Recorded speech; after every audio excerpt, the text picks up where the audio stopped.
Bakıda 21 yaşlı qız itkin düşüb. Xəzər rayon sakini Gülçin Novruzlu yaşadığı ünvandan çıxıb və naməlum istiqamətə gedərək bir daha geri qayıtmayıb.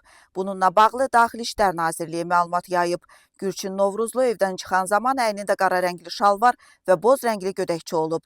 Rusiya, Pakistan və Çexiya diplomatları da daxil olmaqla İrandan Azərbaycana daha 30 nəfər təxliyə olunub.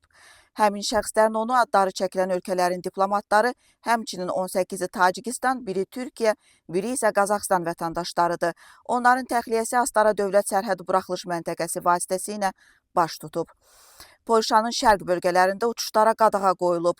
Bu haqda ölkənin Hava Naviqasiya Agentliyi məlumat yayıb. Qərar 10 mart 9 iyun tarixləri arasında qüvvədə olacaq. Bildirilib ki, uçuş qadağası mülki və hava təcili yardım təyyarələri üçün istisna olmaqla 3 kilometrdən aşağı məsafədə uçan bütün təyyarələrə şamil edilir.